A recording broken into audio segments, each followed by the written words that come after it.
Hello ladies and gentlemen, Willie here. Today I want to look at 10 items that are a good idea for long-term investments. Since we know what's coming out at each phase, we can make some good predictions as to what will be going up or down in price over the course of Classic's timeline. And whilst there are some items that are pretty easy to imagine going up in price, there are many vendor items, enchants, schematics and so on that are releasing in different phases, and they aren't listed as part of the main update, so unless you go and do your own research to find out exactly what is happening when, you wouldn't really know where you should invest your gold until it's too late. Now, it tends to be the case where you see many people making gold guides or tips not having a huge amount of gold in their bags, and you think, well, how can you make a guide if you have so little gold yourself? The reason is raw gold isn't doing anything. It's not going up in value, it's not going down in value. It's good to have some backup funds, but having thousands sitting there is sort of pointless. You want to be doing things with your gold and putting it into items that are very likely to have a jump up in price come later phases. So even if you are away or decide to take a break from the game, your gold is still working for you. Also, much of this may seem like common sense, but you know what they say, common sense isn't so common after all. And I'll also be giving some thoughts on certain benefits or downsides of stocking certain items that aren't too apparent at first glance. So let's have a look at these 10 items, as well as which phase they will come in handy for. First of all, let's put a focus on resistance items for future raid encounters. Nowadays, it's no secret that some boss fights are largely down to you need X amount of people with X resistance in X stat and you win. It's as simple as that. The big first check will be coming from nature resist in AQ, which will be phase 5, where suddenly nature resist flies up in priority. You don't necessarily need to be a tailor, blacksmith or whatever other profession actually creates the item people want. What you should look at is the materials that go into the item. Now of course, items like cloth, leather or ore are pretty much always going to be stable forever since they're in constant demand, but specifically living essence is used in a bunch of different items that are top quality in the nature resist sets. Right now they do seem to have dropped off a fair amount as well, but I believe the supply is going to go back up and prices down soon, even more so at the moment. With Blackwing Lair coming out, people are getting back into farming, especially farming Dire Maul again, which is a big reason Living Essence dropped off so much since it gives a plentiful supply. So I would use the time now when people are trying to up their gold to afford raid consumables by snapping up any cheap Living Essence you can see. A follow-up from the gear is of course potions. If fights end up being short enough where we are able to end them before the boss's damage makes a big difference, people may not bother with too much nature resistance gear and go solely for potions. Now you may think this one would once again be a bit of a no-brainer, simply stock up on elemental earth, right? Well, maybe. Perhaps it's just my server, but elemental earth appears to already be pushed pretty hard on the market. It should still go up for phase 5, but it only stacks to 10, and is quite expensive to invest a large amount of money in, making it kind of inconvenient. If you can afford it, it should be a safe bet however, but if not, then the recipe itself could be worth looking at farming. It shows us a low percentage drop chance from the wonderfully named Rotting Behemoths or Decaying Horrors in Western Plaguelands, and it's going for over 100 gold a pop on my server at the moment. Once again, this one should go up. If you're actually interested in trying to get the recipe, it looks best suited to rogues, druids, paladins or mages. The mobs that drop the recipe share spawns with oozes in this cave, and everything respawns pretty fast. The mob density in this cave is huge though, so you either need to sneak past the spawns or AoE clear the oozes and wait for them to come afterwards. Also you can get oozing bags here that have the disgusting oozeling pet in them, which could be a nice added bonus to the farm. Just for elemental earth, there are a bunch of well-known spots for it. Many of these are the large packs of earth elementals in the Badlands that can be quite easily AoE down and then just rotate between the spawn locations. This tends to be camped by Horde on most servers though, because it's right next to their flight path in the zone and the Alliance don't have a flight path, so could be one more for Horde than Alliance that.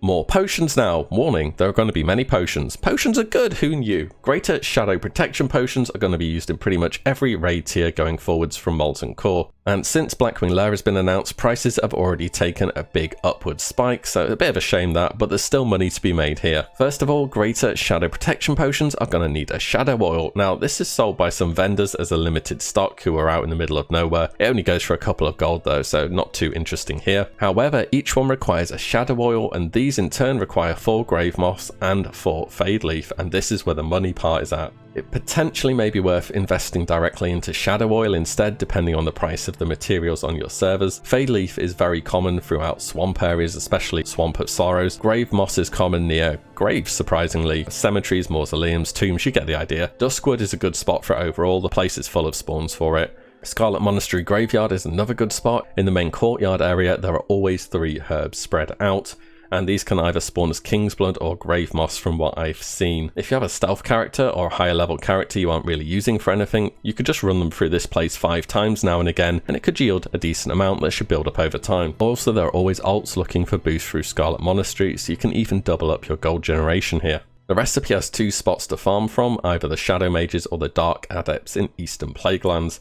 This is another case where they share spawn points with other mobs from what I noticed. Being a class with strong AoE doesn't really help here either, as the Shadow Mages just spam Shadow Bolt. And there are also a decent amount of ore and herb spawns nearby as well. I managed to get a drop in about 45 minutes, which was pretty lucky I think.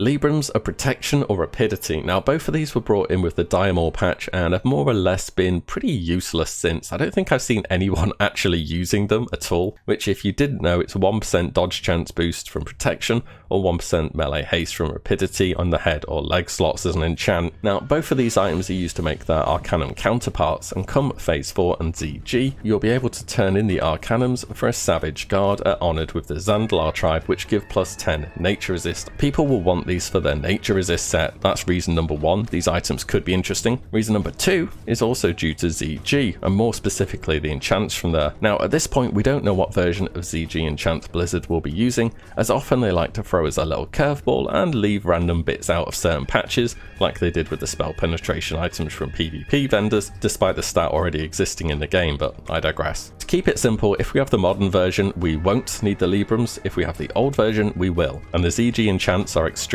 powerful. You may have noticed I've not mentioned the Libram of Focus here. This is the 3rd Libram released in Diamol, and that's because it's actually Abyss enchant until Zul'Gurub comes out, making it retain a solid value. Perhaps an indicator of what could happen to the other, currently useless Librams. So this all sounds good, right? You can pick up both protection and rapidity for under 1 gold easily. However, there are issues. First of all, they're unique. That means 1 per character, even if it's in the bank. There are ways to get around this. You could simply have 1 per each of your characters. You could buy as many as you want and store them in unopened mail and just ping pong them back and forth by returning mail every so often. All in all, it's kind of annoying to do since you can only withdraw 1 at once, list it on the auction house, and then get another and repeat when it comes to selling. To be honest, it's a small investment though that could have a big upside, so I think it might be worth a go.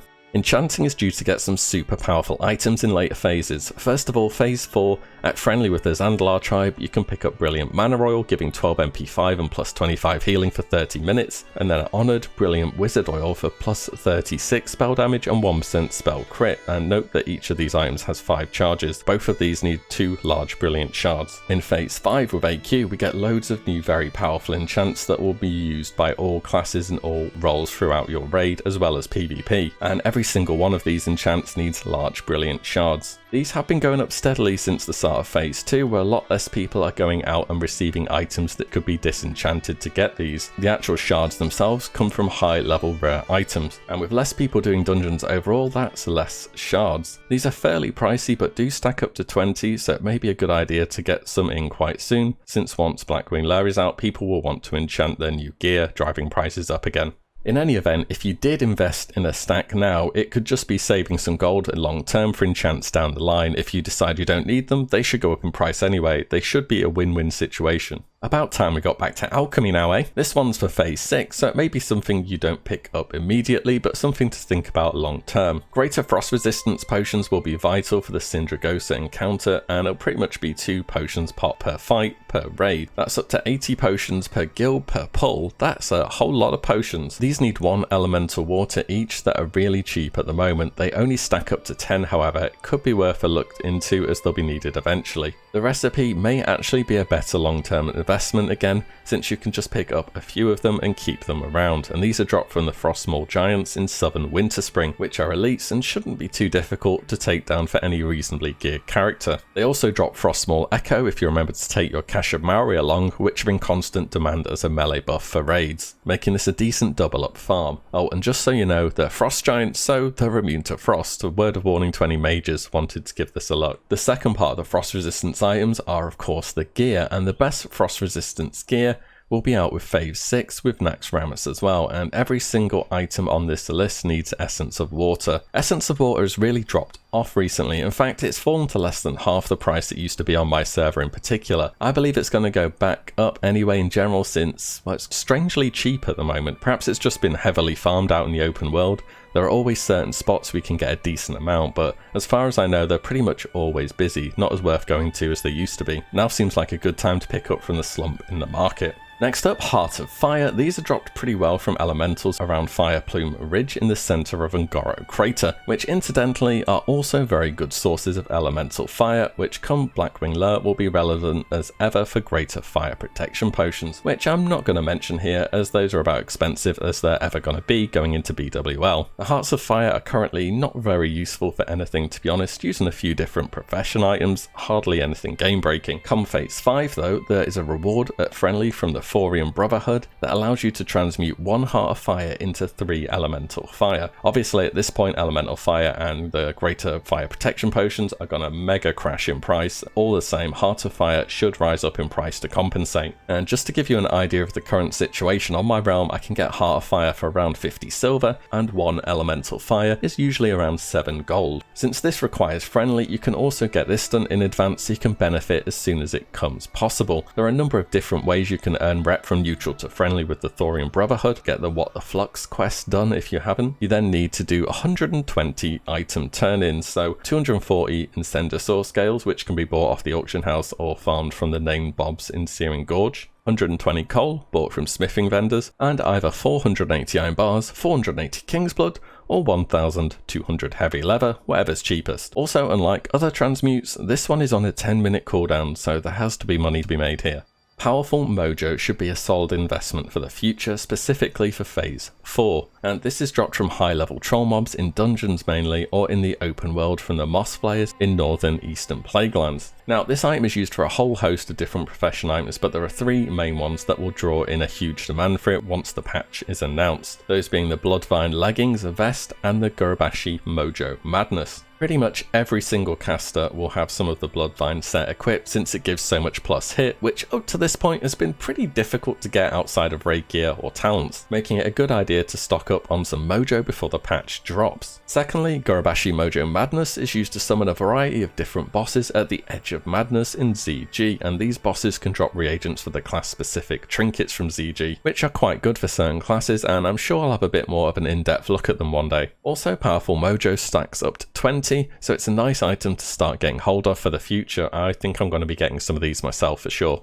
Another one for Phase 5 now. This is one related to the benefits you can get from the start of the AQ War Effort event. Now these turn-ins are all kinds of items used in professions, bars, cloth, leather and so on. I'll give you an idea of what kind of items are handed in on screen now. So depending what you hand in, you get a certain number of signets, and these signets can be handed in at any faction capital in exchange for reputation, making this a good alternative to getting your rep up with other capitals that you may have missed off. Up to this point there was only being able to turn in stacks and stacks of rune cloth at high levels, so there could be clearly cheaper alternatives here. More something I would keep an eye on and look to benefit from personally, more so than gathering huge amounts of items in hope they go up in the future, as margins are never really going to extend that much beyond rune cloth for the purposes of gaining rep. So there we have it, some ideas where you can put your gold if you just so happen to have a bunch lying about there in your bags, which I'm sure you all do, you rich people you. Any more ideas for items that you'll be taking on? Hit me up below. I'm sure there are some sneaky methods to get extra gold that a few people have their eyes on, or you know, just keep your secrets. That could be a good idea too. Anyways, I do hope you enjoyed this video, and I will see you guys in the next one. If you like what you see, give the video a like and subscribe, as there's plenty more to come.